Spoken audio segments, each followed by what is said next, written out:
Focus news 24/7 खबर एक नजर। से मना कर दिया, मैं नहीं डालने दूंगा, क्योंकि निमि वंश दशरथ जी है, निमि वंश का ही मैं हूँ। आज महाराज यहाँ जनक जी महाराज ने जब मुंह लटका के नीचे खड़े हुए लोगों ने कहा प्रसन्न होइए महाराज, आपकी बेटियों का विवाह हो गया। तो जनक जी महाराज ने कहा इसे कैसे प्रसन्न हो जाए, दुख में डूबे हुए, चिंता में डूबे हुए। एक ने कहा क्यों नहीं प्रसन्न हो गए? अरे जिसके घर से चार चार बेटियां हो, एक बेटी निकल जाती है तो वो गदगद होता है कि एक बेटी मेरी बहुत अच्छे घर में गई है। जनक जी महाराज ने कहा 3 और बैठी हैं अभी, ऐसे कैसे खुश हो जाओ? तो गुरुदेव का आदेश हुआ 3 यदि बैठी हैं तो उन तीनों को हो सकता है। जनक जी महाराज महाराज गुरुदेव ने कहा हाँ तुम तैयार हो? तो जनक जी महाराज ने कहा इतनी लंबी तैयारी कैसे होगी, क्योंकि मंडप तो एक ही बोले, एक ही में तीनों का बोले एक ही साथ। जनक जी महाराज ने कहा गजब की बात है, एक मंडप में तीनों बेटियों का एक साथ विवाह। अब जनक जी महाराज को लगा कि प्रसन्न होने लगे, और कैसे बोले सीगे सवार समागे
बाद महाराज कुछ भावनाएं इस तरह को होती हैं और कुछ भावनाएं बाद में फिर पड़ते हैं।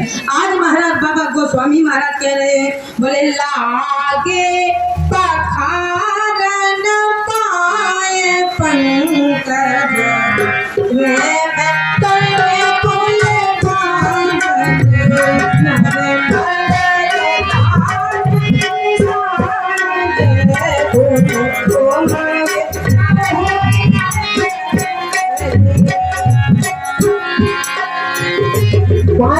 के बाद 12 भावर फिर हुई, और जब विवाह हो गया, अच्छा पहला विवाह भगवान का हुआ था कुशवाटिका में। समय जान गुरु आये सुपाई लेन प्रसून चले तो भाई, थोड़ी सी शब्द में समझा दें। समय का आकलन लगाने वाले हमारे बुजुर्ग लोग होते हैं। अच्छा बुजुर्गों का सम्मान कितने लोग करते हैं? हमने तो कहीं कहीं देखा है कि युवा जवान तो कुर्सी पर बैठ जाते हैं और बुजुर्ग चाहे जमीन में बैठा रहे। क्या होता है कथा सुनने से? अरे महाराज सम्मान तो जब है जब महाराज अपने बुजुर्ग से नीचे बैठ जाओ, तब तो सम्मान है। अब बहू पता चले कुर्सी पर बैठी और सास जमीन पर बैठी, यही बुजुर्गों का सम्मान है। मानस में झांक करके देखिए, जो बुजुर्गों का सम्मान करता है उसके पास महाराज किसी एक चीज के पीछे लिए नहीं घूमा जाता है। उन चरणों की कृपा से, उन चरणों के आशीर्वाद से, यही रामचरितमानस में लिखा है। यदि सबसे बड़ी है तो माँ, बोले यहाँ सुने ना मैया दे रही है सास ससुर गुरु, वहाँ गुरुदेव राम जी को दे रहे हैं माता पिता गुरु। फर्स्ट पोजीशन पर माता, सेकंड पोजीशन पर ससुर पिता, और थर्ड पोजीशन पर गुरु। और आज तो सब उल्टा पुल्टा। लाल कपड़े पहने वाला बाबा आ जाए तो बहू सब उससे पहले लाल बाबा के चरणों को प्रणाम करेगी। और मानस कहती है यदि आपने सास के चरणों को प्रणाम कर लिया तो ना ससुर के ना उस बाबा के यानी गुरु छूट जाए, ससुर छूट जाए। यदि आपने सास के चरणों को प्रणाम किया तो आपको सब कुछ प्राप्त हो जाएगा। संतान कितनी भी अच्छी हो, पिता कितना भी खराब हो, यदि पिता ने गुरु को छोड़ दिया, पिता ने लड़की ने गुरु को छोड़ दिया और धोखे से पिता भी छूट जाए और माता के चरणों को प्रणाम कर लिया तो उसे पिता का और गुरु का अपने आप फल मिल जाएगा। यही मानस कहती है, क्योंकि महाराज जिस तरह से गुरु ने आकलन समय का लगाया उसी तरह से दूसरा विवाह महाराज भगवान का टूटत ही धनु भयउ विवाहु और सुर नर नारी विदित सब काहू। गुरु से जब पूछा तो जनक जी महाराज से गुरुदेव ने कहा भाई इससे तो विवाह हो गया, सुर नर नार विदित सब काहू, सबको पता चल गया कि राम और सीता तो विवाह, लेकिन किंतु परंतु यदि आप समाज की दृष्टि से विवाह करना चाहते हैं तो ऐसा करिए जैसे हमारे नामदेव जी ने सुनाया है, पत्रिका भेजो, रथ तैयार करो, बारात तैयार करो और तैयार करके महाराज वहां पहुंचो। ये समाज रीति कुल रीति परंपरा के हिसाब से विवाह माना गया है।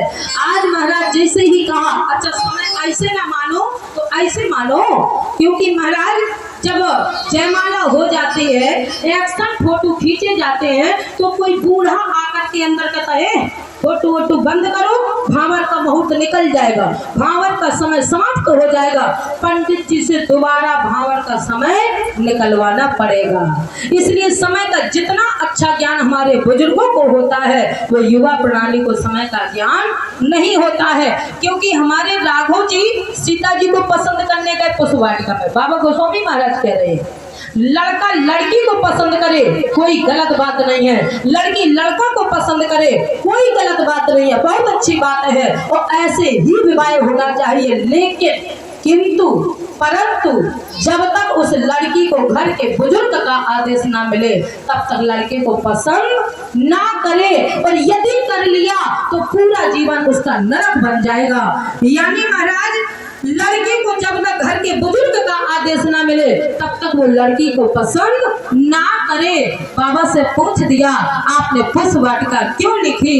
हमारे पूज्य तुलसीदास जी महाराज कहते हैं मैंने पुष्प वाटिका इसलिए लिखी रामचरितमानस में, यहाँ तक कि न कम्ब रामायण में, न बर्वे रामायण में, न वाल्मीकि रामायण में, जितनी रामायण है किसी में पुष्प वाटिका का उल्लेख नहीं हुआ। क्यों? बोले इसलिए कि जो आगे का समय आने वाला है उस आगे के समय में मेरी पुष्प वाटिका को देखकर ही विवाह होगा। पहले का समय था कि जिस लड़की के साथ जैसे लड़के का विवाह कर देते थे वो दाम्पत्य जीवन निभा करके पूरा निकल जाता था। और आज यदि लड़का ने लड़की को पसंद नहीं किया तो किसी पिता की क्षमता नहीं है कि वो अपने बेटा बेटी का विवाह करके निकल जाए।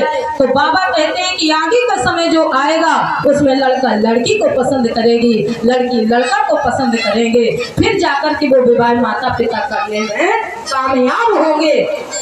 तो बाबा ने कहा मैंने पुष्प वाटिका को इसीलिए लिखा है कि आगे का समय आने वाला ठीक है, लेकिन लड़का लड़की जब पसंद करने जाए तो एक बार मेरी पुष्प वाटिका को झांक के देख लें कि हमारे राघव जी ने सीता जी को कैसे पसंद किया है। ये पहला विवाह होने जा रहा है। तो आज अपने यहाँ भी 3 तरह से विवाह होते हैं। पहला विवाह अपने यहाँ नाम दिया गया है एंगेजमेंट, रिंग सेलिंग, और जो अंगूठी पहना दी जाती है एक दूसरे को पहला विवाह हो जाता है। दूसरा विवाह जैसे भगवान ने किया टूटत ही धनु भयउ विवाहु, उसी तरह से हमारे यहाँ लोग जब तक दहेज रूपी धनुष नहीं टूट जाता है तब तक विवाह हमारा अधूरा रहता है। और दहेज रूपी धनुष तोड़ने के लिए हमारे यहाँ 7-5 लोग इकट्ठे होते हैं, फिर कहते हैं भैया मान जाओ उसके पास इतनी स्थिति नहीं है पैसा देने की, कुछ किंतु परंतु कर लो। और जब तक वो धनुष दहेज रूपी धनुष नहीं टूटता है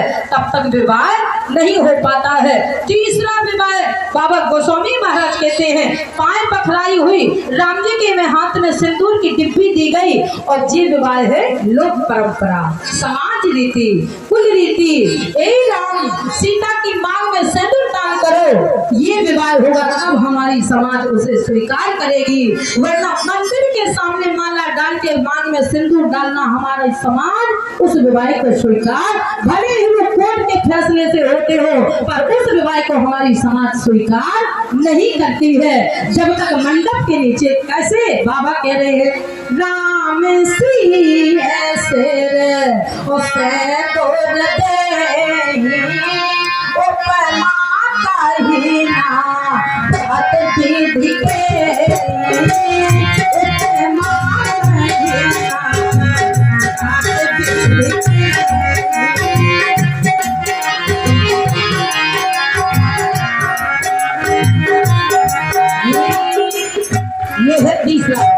और 3 तरह से विवाह हमारे भगवान ने, और 3 ही तरह से विवाह हमारे समाज में होता है। यानी भगवान के 3 ही माता, 3 ही पिता, 3 ही शत्रु, 3 ही मित्र, 3 ही तरह से विवाह। कथा में नहीं जा पाएंगे। और जैसे ही महाराज विवाह संपन्न हुआ तो जनक जी महाराज के मुंह को लटका देखा। क्या हुआ? बोले महाराज बात एक है ना कि मैं तो भक्ति से ही तीनों को जोड़ना चाहता हूँ। अगर हमारी तीनों एक साथ हो जाए तो भक्ति बिना, यानी श्रुति पुराण सब ग्रंथ कहानी और रघुपति भगति बिना सुख नाही। यानी तीनों एक साथ। बोले हाँ, गुरुदेव का आदेश होगा। बाबा गोस्वामी महाराज कहते हैं जो आदेश हुआ, बोले उसी समय, बोले भगवान जैसे ही गुरुदेव का आदेश हो, क्योंकि महाराज गुरु के और ब्राह्मणों के और संतों की अगर कृपा बरस जाती है तो हमारे रोके हुए काम जो जनक जी के महाराज के मन में था, जो इच्छा करी हो मन माही, तो राम कृपा कछु दुर्लभ नाहि। अगर ऐसा हो जाए गुरुदेव तो क्या बात है, कब जनक पाए बसे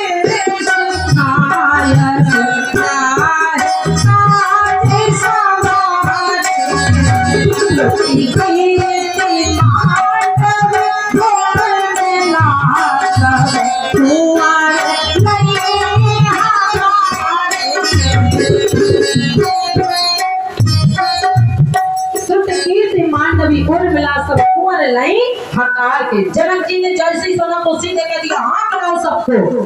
अच्छा हाँ कराओ किसके लिए कहा जाता है?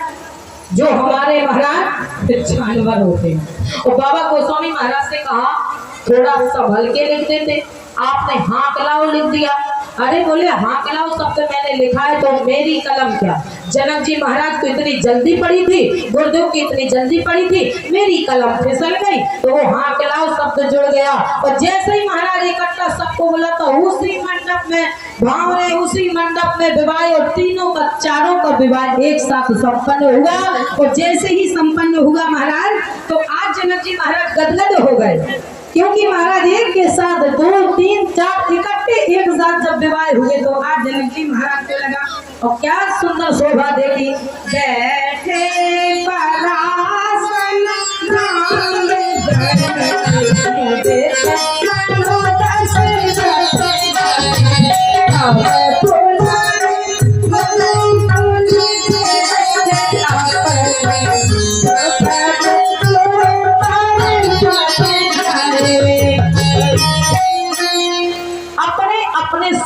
यानी हमारे जो पुण्य थे आज दशरथ जी महाराज को अपने पुण्य दिखाई देने लगे, जनक जी महाराज को अपने पुण्य दिखाई देने लगे कि वाह आज तो मैं धन्य हो गया।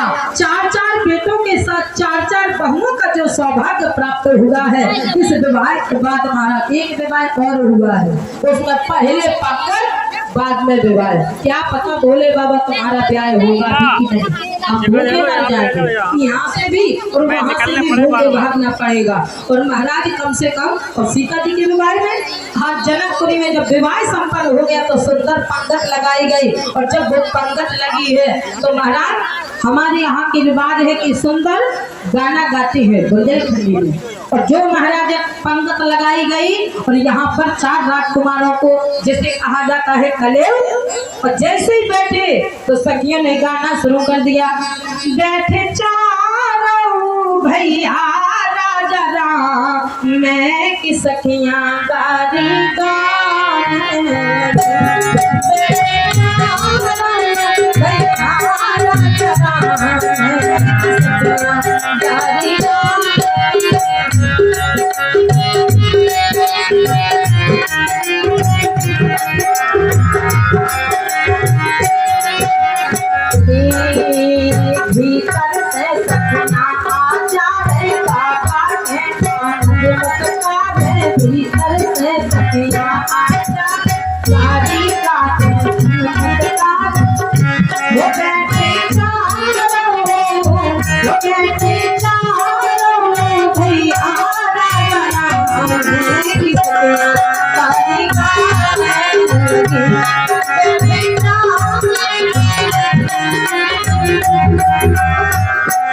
Thank you.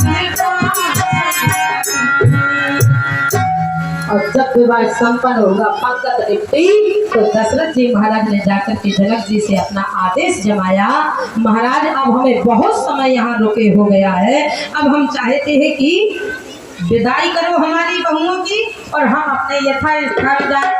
क्योंकि महाराज बाबा गोस्वामी महाराज कहते हैं, बोले पुण्य जीवनार भई बहु भांति, बताते नहीं बहुत लंबे समय तक ठहरे हैं और जितने समय तक ठहरे महाराज तो पठे जनक बुलाए बराती, पंच कवल कर जेवन लागे और गारी गान सुन अति अपनागे। बहुत सुंदर गालियों के साथ आज अच्छा सब उल्टा पुल्टा। आजकल तो महाराज पहले अपने ही घर की महिलाएं आकर के कच्चे मोहल्ले पड़ोस की आकर के गाती थी और अब सब डीजे की धमाधम में घर की नाचती और बाहर की आकर के भोजन बनाती हैं। और पहले अपने घर की माता भोजन बनाती थी, बाहर वाली नाचती थी और गाती थी। अब घर की नाचती है, बाहर वाली का भोजन बना खाते हैं सब लोग। अब जैसा वो खाओगे वैसा मन होगा और जब मन होगा तो वैसी वाणी होगी। ऐसा नहीं होना चाहिए। बाहर वाली को बुलाओ और नचवाओ और गबुआओ और स्वयं में भोजन हो। उस प्रसाद में उस वो जो अपने घर का बना हुआ भोजन होता है वो भोजन नहीं रहता तो प्रसाद बन जाता है। और जब बाहर वाले आते हैं तो वो पर प्रसाद नहीं रहता, वो भोज नहीं रहता, जिससे तो अब चल गए हैं भंडारे, लेते जाओ खाते जाओ, चाहे ब्राह्मण हो चाहे कोई हो। ये नहीं दोष रह गया कि अब हमारा जूठा हो जाएगा, छू जाएगा तो ब्राह्मण खाएगा तो क्या होगा, और फिर कहोगे कि हमारे मन की इच्छा पूरी नहीं हो रही है। दिन में उठ बेदा तो अवध पाती मारा। आज भगवान दशरथ जी महाराज ने सोचा कि सब कुछ भगवान की कृपा से हो गया, अब क्यों ना हम अपनी विदा कराएं। और चारों बहुओं के लिए जैसे ही जन आया बोले महाराज अब हम विदा चाहते हैं। बाबा गोस्वामी महाराज पालते लिख रहे हैं, जो विदा का सुना चारों बहुओं को लाल लाल जोड़े में तैयार किया।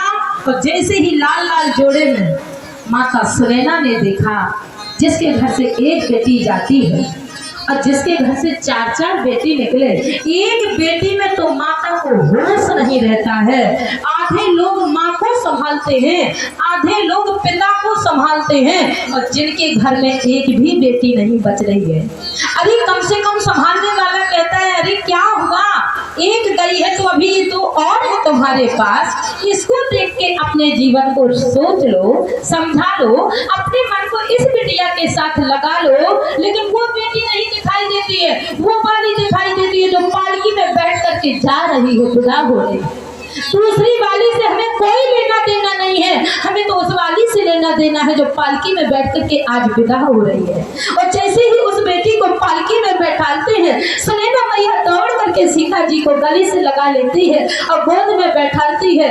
बाबा गोस्वामी महाराज से ने पूछ लिया, महारानी भक्ति मैया होकर के ये तो भगवान के अवतार हैं, ये तो आदि शक्ति है, और सुनैना मैया इस तरह से विलाप कर रही है। तो सुनैना मैया को निमित्त बना करके हमारे बाबा गोस्वामी महाराज कहते हैं ये रो नहीं रही हैं, ये तो सुंदर उपदेश दे रही हैं। सुनैना मैया ने कहा मैंने रोने के लिए नहीं बैठा ला है, मैं तो अपनी बेटी को ये कह रही हूँ कि अभी तक तो तू मेरी बेटी थी, लेकिन अब कल किसी की तू बहू बनने जा रही है, इसलिए बहू के लक्षण सीख लो कि बहू को कैसे रहा जाता है, बहू का रहना बताया जा रहा है।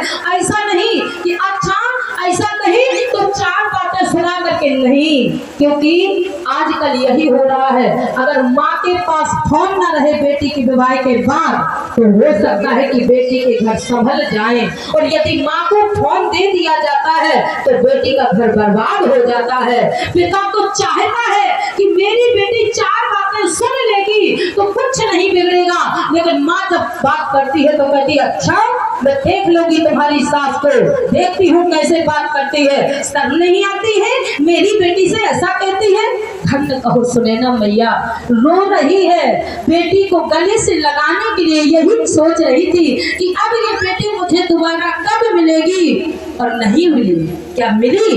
मिली तो चित्रकूट में बनवासी वेश में मिली, लेकिन वो सीता उस लदे हुए जेवरों में सुनैना को दोबारा नहीं मिली। आज सुने ना मैया यही सोच रही है, अब पराए घर जा रही है, दोबारा मैं अपनी बेटी के मुखार बिंद को कब देख पाऊंगी, क्योंकि अब बेटी जिसके घर जा रही है उसी की हो रही है। और जो मैया सुने ना पुण्य पुण्य सी ओ गोद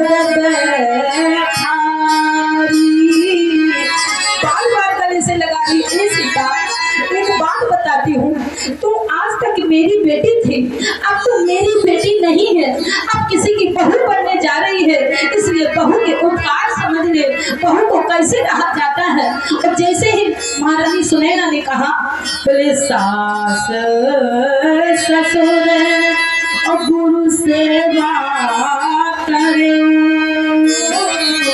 यानी सास की सेवा करना है और पति को खिलाते यानी माता पिता की सेवा करना है, सास ससुर की सेवा करना और पति की सेवा के लिए नहीं। ये बेटी तू जब अच्छी लगेगी परिवार वालों को, जब पति के मुखार बिंदु को देख कर के रहेगी, पति के मुख पर क्या चल रहा है, उसके मन में क्या विचार आ रहे हैं, और तू समझ जा देख करके चेहरे को, तब तो बेटी तू धन्य है। और पति के मुंह से आवाज ना निकल करके मन के विचारों से यदि सोच ले तो सोचा, बोले संभली और सोचा, कब समस्या आई केवट के यहाँ तो धन्य कहो महारानी सीता ने अपने हाथ की अंगूठी उतार करके राम जी को दे दी। क्यों? याद आया मेरी माँ ने कहा था, राम जी के मुखार बिंदु को देख करके अगर उनके भीतर की वेदना को समझना बेटी तो तूने घर को संभाल लिया, आबाद कर दिया। और नहीं तो बेटी मेरे मुझसे तेरे भीतर की केवल यही एक कामना है कि अपने घर को संभाल करके चलना, किसी को जवाब नहीं देना। और जैसे ही महाराज दशरथ जी महाराज ने देखा इस करुण चंदन को, आंखों से गंगा चंगा बहने लगे। क्या देखा? जनक जी महाराज चरणों में पड़े हैं और कह रहे हैं, हे महाराज मेरी बेटी से यदि कोई अपराध हो जाए तो मैं अभी से करके मनाता हूँ आपके चरणों में, मेरी बेटी से कुछ मत कहना, मैं क्योंकि अभी इनको ये ज्ञान नहीं है। आपके घर में जाकर के अगर किंतु परंतु कोई गलती हो जाए तो मैं इस बेटियों की तरफ से मैं क्षमा मांगता हूँ। और सीता जी वही सुनैना जी राम जी के चरणों में पकड़ करके विनती मांग रही है, ककरी गड़ जाए सियापत सो हम लालन चिट्ठिया लिख दीजो। यानी अगर इसके पैर में से बुखार भी आ जाए तो हमें फोन कर देना, हमें पत्रिका भेज देना, हमें सूचना कर देना। क्या राम जब सीता वनवास के लिए गई तो जनक जी महाराज को सूचना मिली? अरे जनक जी महाराज का तो वो हाल था जब सीता जी पालकी में बैठ रही है, मिटी मर जाग और कह जाने की चाने की रो बदलागे। ऐसे नहीं रो रही है महाराज, कहीं पगड़ी गिर रही है, कहीं पीताम्बर गिर रहा है, उठते गिरते पालकी को पकड़ना चाहती है लेकिन पालकी नहीं पकड़ पा रही है जनक जी महाराज।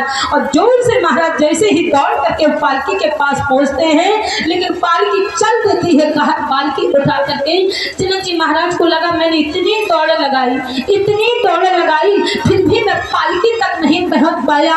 वाहिरे विधाता, जब मेरी बेटी छोटी थी तो मैंने समझा छोटी है, बड़ी तो मुझे आज पता चली जब पालकी में बैठ करके विदा हो गई। आज मैं समझा कि मेरी बेटी बड़ी होकर के पराये घर चली गई। दशरथ जी महाराज ने जनक जी महाराज के अश्रुओं को देखा, आकर के महाराज अश्रु बंद नहीं है, जबकि सारी माताएं सुंदर सुंदर थाली लेकर के सजाए हुए बैठी हैं कि हमारी बहुएं आने वाली हैं। जिस समय विदा हुई और पालकी चली आ रही है अयोध्या की ओर, प्यारी बेटी जनकी की अवध को माँ की घर की लाली चली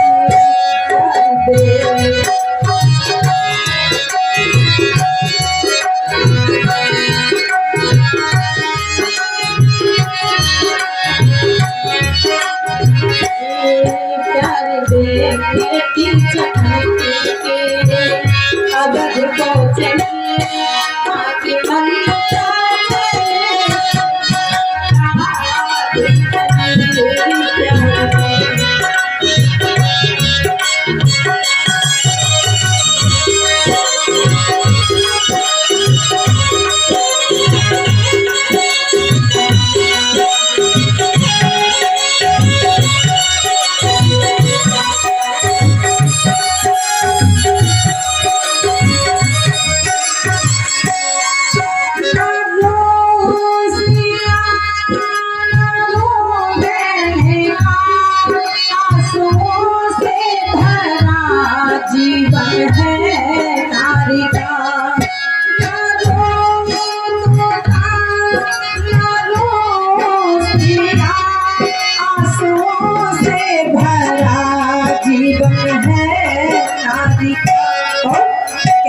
देना पिता से, कह देना पिता से, बुला लो लली।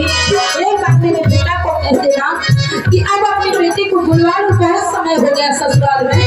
कह देना पिता, मेरी माँ नहीं कहेगी कि मेरी बेटी को बुलवाओ, पिता के हाथ में। कह देना पिता से, बुला लो लड़की माँ की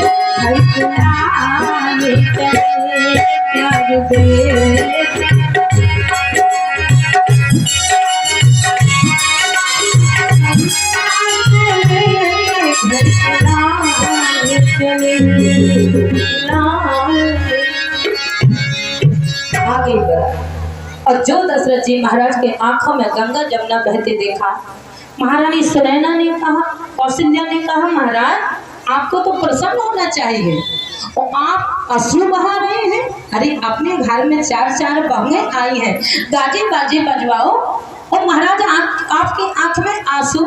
दशरथ जी महाराज ने कहा, कौशल्या एक बात बता, तुमने बेटियों की विदा को देखा?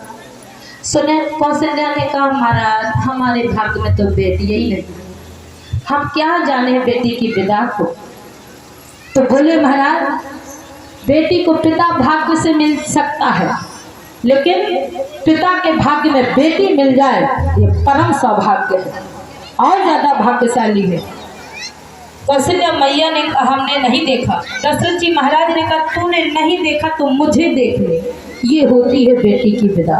इतनी दूर से आ गया फिर भी मेरी आंख का आंसू बंद नहीं हो रहा है। कौशल्या मैया ने कहा, कैसे होगा महाराज, ऐसे कैसे हो चलेगा? दशरथ जी महाराज ने कहा, यदि तू मेरे आंख का आंसू बंद करवाना चाहती है तो फिर एक मेरे बात का जीवन भर आदेश मानना।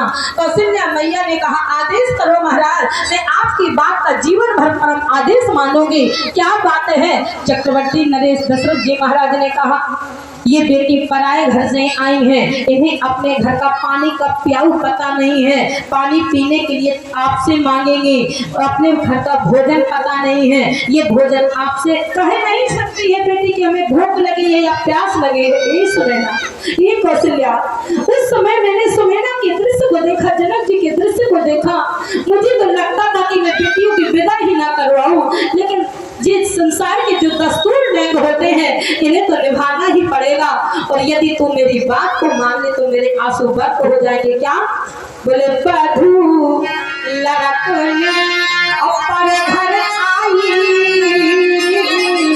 और रातों नयन पलक की नाई। यानी इन बहुओं को ऐसे रखना है जिस तरह से तुम अपनी आँख की पुतली की रक्षा करती हो, उसी तरह से इन बेटियों की रक्षा करना है, इन्हें कभी कोई बुखार ना आए। कौशल्या मैया ने कहा, क्या बात करते हो महाराज, मैं आपकी बात का जीवन भर अपना सुरक्षार करूंगी।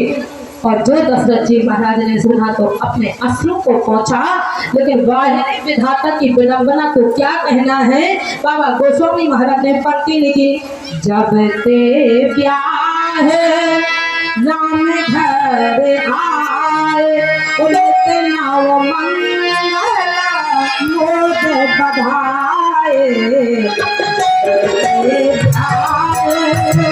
राम घर आए,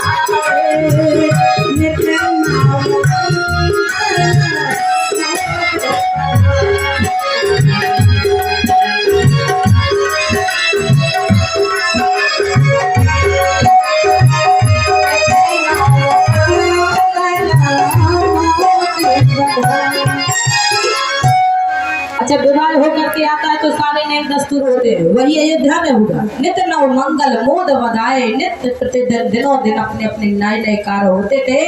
लेकिन वाहिनी विधाता एक दिन दशरथ जी महाराज बड़े गदगद होकर के समाज में बैठे और अपने राज्य सिंहासन पर बैठ करके लोगों ने प्रशंसा करना शुरू किया। वाह महाराज, क्या बात है, जिनके घर में चार चार बेटे, चार चार बहुएं, आप जैसा यशस्वी राजा, आप जैसा पुण्यात्मा धर्मात्मा राजा। बाबा गोस्वामी महाराज ने पंक्ति लिखी कि सचेत रहना ऐसे लोगों से जो आपकी प्रशंसा का वो झूठी प्रशंसा कर रहे हैं, और झूठी प्रशंसा के चक्कर में मत पड़ जाना। यदि सच्ची प्रशंसा जानना चाहते हो तो शीशा से अच्छी सच्ची प्रशंसा संसार के लोग करने वाले नहीं हैं, और संसार के लोगों की झूठी प्रशंसा में यदि पड़े, प्रसन्न हुए, तो एक दिन फूटना भी तुम्हें पड़ेगा, रोना भी पड़ेगा। क्योंकि दशरथ जी महाराज बैठे, एक बार सब और सहेते समाया राजसभा राजा, सब बैठे और सब समाज उनकी प्रशंसा गा रही है। दशरथ जी महाराज को लगा, बाबा से पूछा क्या करना चाहिए, कैसे पता करना चाहिए कि समाज के लोग हमारी झूठी प्रशंसा कर रहे हैं या सच्ची प्रशंसा। तो बाबा कहते हैं जो हमारे दशरथ जी महाराज ने किया वही हम सबको करना चाहिए। क्या किया? बोले राय सुभाय यानी शीशा के सामने देखा, राय सुभाय समीकीना, जो दर्पण को देखा तो दर्पण ने पहली गलती बताई। झूठी प्रशंसा गा रहे थे समाज के लोग तुम्हारी, संभल जाओ चक्रवर्ती, पहली गलती तुम्हारी। और पहली गलती क्या बताई? मुकुट समकीन, हम मुकुट को सुधारो, मुकुट आपका टेढ़ा लगा हुआ है।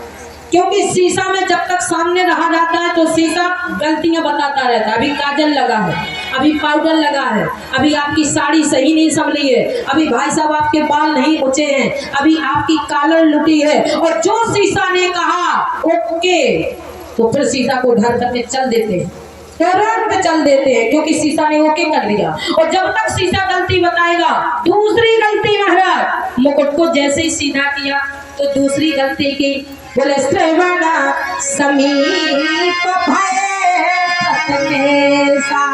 दूसरी गलती, पहली गलती मुकुट टेढ़ा, दूसरी गलती कान के नीचे बाल सफेद है। अब संकेत होगा क्या? मनहु जगठ पन अस उपदेशा। अब दशरथ जी महाराज को लगा कि मेरा बुढ़ापा आ गया, अब हमें भीतर का बेडरूम छोड़ करके बाहर की बैठक में आ जाना चाहिए, और नहीं आए तो फिर धक्के दे के निकाले जाओगे। इसलिए भगवान की भक्ति से जुड़ जाओ, रघुपति भगति बिना सुख नाही। अब भीतर वाले बेडरूम को छोड़ो और बाहर वाले अपना मान के मत चलो कि ये बेडरूम मेरा है, ये बेडरूम बहू लड़के का है, गलत बात। अब भगवान की भक्ति से जुड़ना, बेडरूम को छोड़ दो और भगवान की कथा में आना समय से शुरू कर दो। अच्छा, बहुएं घर में काम करती है, सासों का क्या काम रह जाता है, बुजुर्गों का क्या काम रह जाता है, जो सभी 2 बजे आप आते हैं। बोलो हनुमान जी महाराज की। तुम 12 बजे से बैठ जाओ, क्योंकि वहाँ थोड़ा भजन ही करेंगे बैठ करके, लेकिन नहीं, ये हमारा बेडरूम है, ये हमारे बहू लड़का का बेडरूम है। आज महाराज दशरथ जी महाराज ने संकेत करते हुए, निमित्त बनाते हुए कहा, बोले मनहु जगठ पन अस उपदेशा। गुरु जी के समक्ष पहुंचे, बोले गुरुदेव एक आज्ञा है क्या? बोले आज तक आपने बनाया तो एक बात और कर दीजिए। क्या? बोले एक काम हम चाहते हैं कि हम तिजोरी की चाबी को भगवान को देना चाहते हैं। सारी चर्चाएं हुई तो हमसे पूछने क्यों आए? अगर कोई अपने लड़के को तिजोरी की चाबी देता है तो कोई पूछ के देता है? अरे अपने ही लड़के को तो मालकी दे रहे हो, आज सही दे दो। तो बोले नहीं, हम इसलिए पूछने आए कि लड़का हमारा लायक है या नालायक है, ये आप बताइए। क्योंकि अपने मुंह से अपने लड़के की तारीफ करना, लड़के को बर्बाद करना, और यदि दूसरा कोई हमारे बेटे की तारीफ करे तो हमारा बेटा बर्बाद होगा। अब आप बताइए कि हमारा लड़का राम लायक है। अच्छा, नालायक के 2 अर्थ होते हैं। एक तो नालायक होता है ना लेने योग्य, लेने की योग्य नहीं है और फिर भी जबरदस्ती ले रहे हो। और एक नालायक का मतलब होता है बिल्कुल नालायक, बिल्कुल बेकार, किसी काम का नहीं। तो गुरुदेव ने कहा क्या बात करते हो, राम भय सब विधि सब लायक, लायक है आपका राम, देखो। और जो आकर के महाराज तैयारी हुई बड़ी जोड़ तोड़ के साथ, कथा सबने सुनी। जैसे ही जोड़ तोड़ के साथ तैयारी हुई, रात ही रात में अयोध्या को सजाने का समय होगा, रात ही रात में सजने लगी अयोध्या। लेकिन महाराज उसी समय मंथरा ने जैसे ही चारों तरफ देखा, वहां सबसे पहले देवताओं को कष्ट हुआ। रघुपति भगति बिना सुख नाय, भगवान की भक्ति, अगर भगवान ही राज्य सिंहासन पर बैठ गए तो हम देवताओं का क्या होगा। बड़ी चिंता सोच में पड़ गए और जब चिंता में डूबे महाराज तो मन में सोचने लगे, शारदा मैया के पास जाकर के विनय करने लगे, हे शारदा माई, हम चाहते हैं कि राम जी सिंहासन पर ना बैठने पाए। क्यों? यदि राम जी सिंहासन पर बैठ गए तो हम देवताओं का क्या होगा। तो जो महाराज जैसे ही उनके मन में ये चिंता आई और शारदा मैया से प्रार्थना की, तो शारदा मैया ने कहा सच्ची बताओ, तुम हमको अच्छे काम के लिए भेज रहे हो कि गलत काम के लिए भेज रहे हो। अरे भगवान के साथ में जो गलत करेगा, भगवान के बीच में जो पैच करेगा, तो फिर वो क्या फल पाएगा। अच्छा, कल के दिन मुझे कोई कहेगा वस्ते लक्ष्मी कर मध्य सरस्वती, कोई नहीं पूछेगा। देवताओं ने कहा माँ तो वो होती है कि कश्यप जी की दो पत्नी थी, दिति और अदिति, अदिति से दैत्य और दिति से दैत्य और अदिति से देवता, और दोनों महाराज जाकर के अपनी अपनी प्रार्थना सुनाते थे। अच्छा, दोनों मौसेरे थे, राक्षस और देवता, लेकिन महाराज माँ होती है, आप हमारी माँ हैं महाराज। भगवान दोनों की सुनते हैं, चाहे रात को कोई ताला तोड़ के 1 किलो सोना भर लाए घर से, और चाहे एक साहूकार जाकर के गिरी हुई पायल घर पे दे आए। आपकी माता जी ये मंगलसूत्र गिर गया था, और एक लड़का जाकर के रात को ताला तोड़ के 1 किलो जेवर घर से चुरा लाता है। अच्छा, दोनों भगवान की प्रार्थना करते हैं, ठाकुर जी आज का काम बना देना, आज उस मोहल्ले में डकैती डालने जा रहे हैं। भगवान दोनों की सुनते हैं। ए माई, इसलिए तुम भी सुनो, अगर भगवान राज सिंहासन पर बैठ गए तो हम देवता को क्या बात। बाबा जी ने चौपाई लिख दी तुलसीदास जी महाराज, स्वागत लाग करे साबती और स्वरनार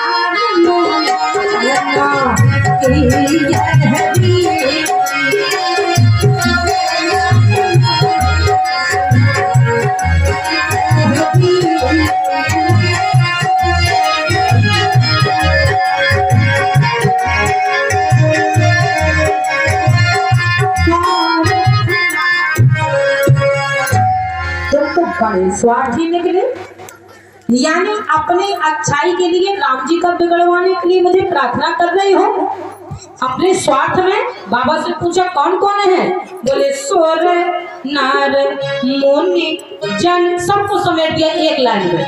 किसी को बाबा तुलसीदास जी महाराज ने छोड़ा नहीं है। संसार में ऐसे एक तो नहीं है जिनके अंदर स्वार्थ ना हो, और स्वार्थ में ही आदमी आपकी बार बार तारीफ करेगा, और यदि आपकी बार बार प्रशंसा कर रहा है तो समझ जाओ कि आपसे वो कुछ पाना चाह रहा है। आज ही काहे हमसे बार बार राम हो रही है, आज ही क्यों हमारे बार बार पैर छुए जा रहे हैं, इसका मतलब है कि ये कुछ हमसे चाह रहा है, कुछ चाय की वजह से हमारे पास आया है। अगर इसका स्वार्थ ना होता तो प्रतिदिन इसका ऐसा ही स्वरूप होना चाहिए था।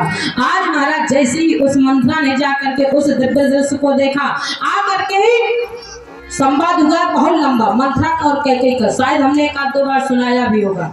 और जब लंबा संवाद चला तो आकर के कैकेयी किसी भी तरह से बातों में आने वाली जब नहीं समझी, क्योंकि संगत का असर बहुत बुरा होता है, जो संगत के रंगत में रंग जाता है। अगर सत्संग के संगत में आओगे तो गलत रंगत में रंगने वाले, क्योंकि भगवान उसकी चाबुक को अपनी तरफ खींच के रखते हैं। और आज महाराज जैसे ही मान के चलो 2 ड्रम है, उनमें पानी भर के रख दिया, एक ड्रम में 20 गुलाब जल की शीशी छोड़ी, तब जाकर के वो बारात के परोसने के योग्य होगा। ठीक है, दूसरे ड्रम में एक गुलाब जल की शीशी नहीं छोड़ना, बल्कि उंगली बोलो और ड्रम के पानी में बोल दो। पीना तो दूर की बात है, नाक में सूंघने लायक नहीं रह जाएगा। आज मंथरा ने अपने रंग में रंगते रंगते रंगते रंगते जब तक रंग नहीं दिया माता कैकेयी को तब तक महाराज रही नहीं। और जैसे ही महाराज देखा कि अब लगने वाली है, जो कैकेयी से कहा क्या बात करती हो, तू दासी हो जाएगी, वो राजमाता हो जाएगी, राम जी राजा बन जाएंगे। सारी बातों का संवाद होते होते होते होते फिर मंथरा ने एक कथा सुनाई। वो कथा अयोध्या के भीतर होती थी। रामचरितमानस के सब विद्वान हैं, और नहीं है तो दो दो चौपाई ब्रेली पढ़ा करो, दो दोहे अपने घर में अगरबत्ती लगा करके प्रतिदिन पढ़ो। जो कथा उस अयोध्या में चलती थी, उस अयोध्या की कथा को आज मंथरा ने कैकेयी के सामने रख दिया।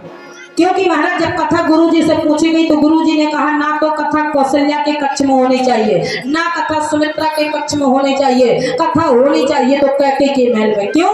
बोले कैकेयी को कथा की जरूरत है सत्संग में जोड़ने की। और जैसे ही कथा सुनाई तो कैकेयी ने नहीं सुनी थी, मंथरा ने कथा को बड़े ध्यान से सुना था। और एक बात और बताया, अपने घर के विवाद को बाहर मत बताना, क्योंकि आज अगर कैकेयी ने अपने बाहर की बात को मंथरा को न बताया होता कि देव संग्राम युद्ध चल रहा था, उसमें ऐसा हुआ, फिर उसमें ऐसा हुआ, फिर मैंने चक्का में उंगली डाली, तब जाकर के दशरथ जी महाराज विजयी बने। आज वही बात, क्योंकि नौकर को बात बताने से घर बर्बाद हो जाता है।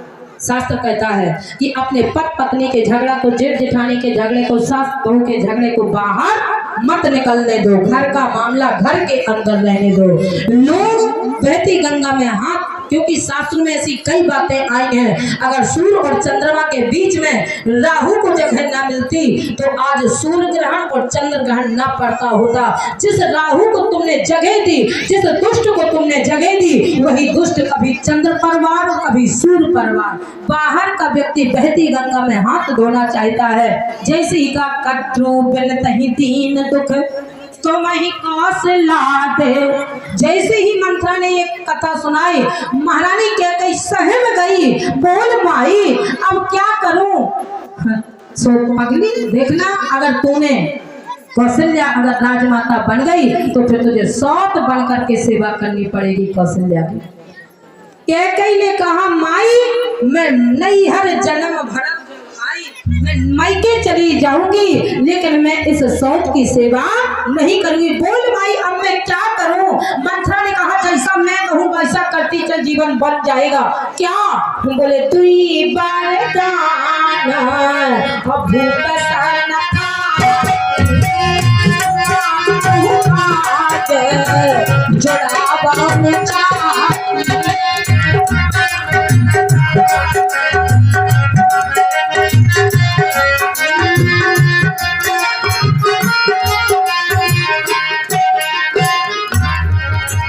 तुम्हारे दो वरदान पड़े हैं, सब आभूषण उतारो। जैसा जैसा मंथरा ने कहा वैसा वैसा कैकेयी ने किया।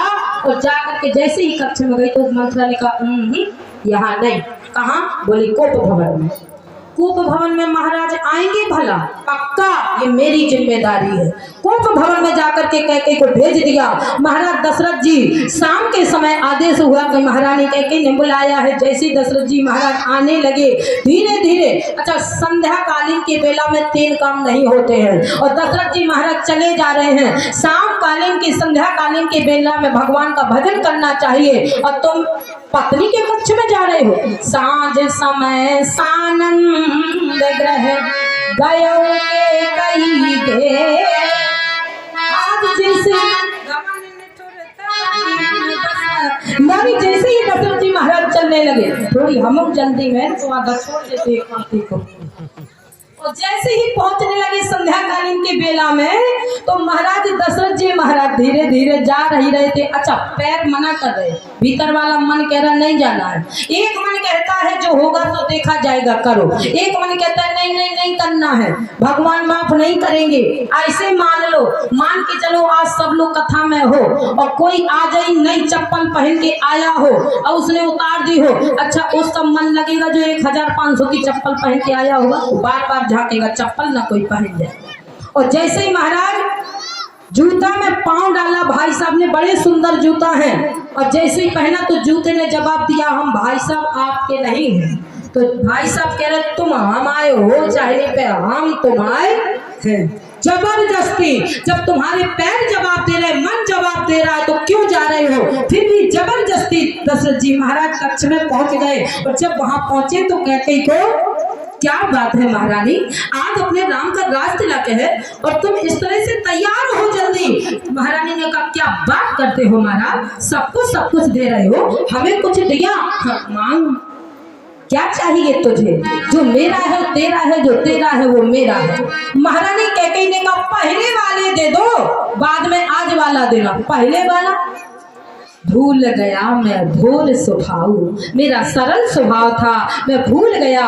बोल महारानी पहले वाला क्या है? बोले दो ही वरदान, मेरे 2 वरदान पहले के पड़े हैं, मांग महारानी। और जैसे ही मांगा बोले अगर आप देना चाहते हो तो महाराज हमारा पहला वरदान है बेटे को राज तिलक और दूसरा वरदान है 14 बरस नाम बनवासी। दशरथ जी महाराज के माथे से पसीना छूट गया, क्या मांग लिया, कुछ किंतु परंतु कर ले। लेकिन आज महारानी ने किंतु परंतु जब नहीं सुना, महाराज दशरथ जी ने बहुत प्राप्त। अच्छा, उस अयोध्या में आज की डेट में 2 अपराध हो रहे हैं, 2 पाप होने जा रहे हैं। और जिस जगह पाप होता है, मानस सब पढ़ते बताएंगे नहीं, जहां पाप होता है, अच्छा माता बेटे के चरणों को पकड़ ले, ये धर्म है कि अधर्म है?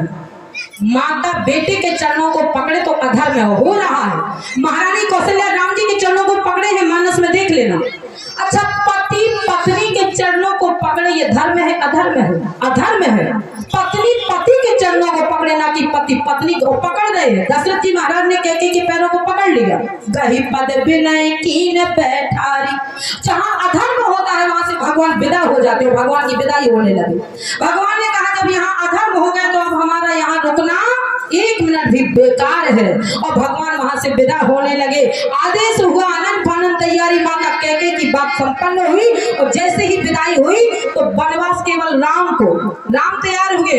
और एक वनवास एक का था, 1 से 2, 2 से 3, 3 से 3000, और 3000 की लाइन जाकर के तैयार हुई। और जैसे ही महाराज राम और सीता वनवास के लिए रथ पर बैठे, और जो बैठे महाराज बाबा कहते हैं आगे राम लखन पवन पाछे, बरस विराजत काटे, सोहत कैसे माया।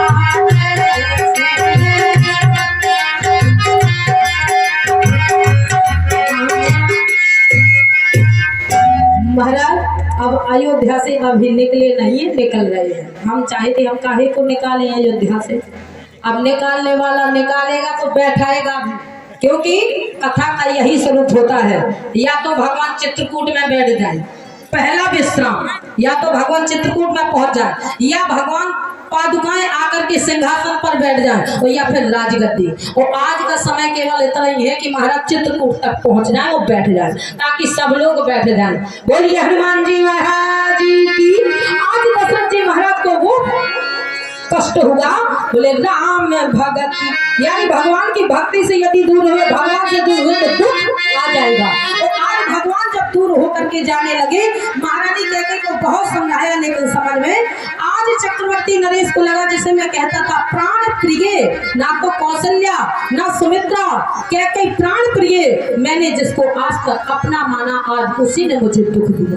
क्या घाव अपनों के जो सीने में किए जाते हैं, घाव अपनों के जो सीने में किए जाते हैं, दर्द होता है मगर नजर नहीं आते हैं, दर्द होता है मगर नजर नहीं आते हैं, सत्कारों से छिन किए जाते हैं, सत्कारों से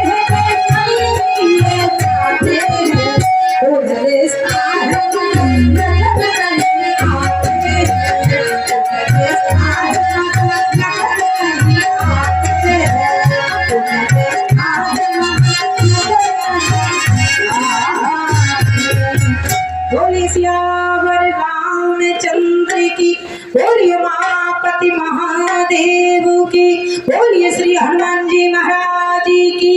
बोलिए चित्रकूट धाम की, बोलिए मंदाकिनी मैया की, बोलिए अपने अपने गुरु महाराज जी की, बोलिए अपने अपने माता पिता की, बोलिए संत तुलसीदास जी महाराज जी की। इन 2 दिनों में मैंने जो भी कुछ सुना, सुंदर चर्चा, बड़े सरल ढंग से गूढ़ बातें सरल ढंग से आपके सामने रखी, आपको लेकर के चली हैं। बहुत बहुत धन्यवाद है। आप हम पर ऐसे ही कृपा बनाए रहिए।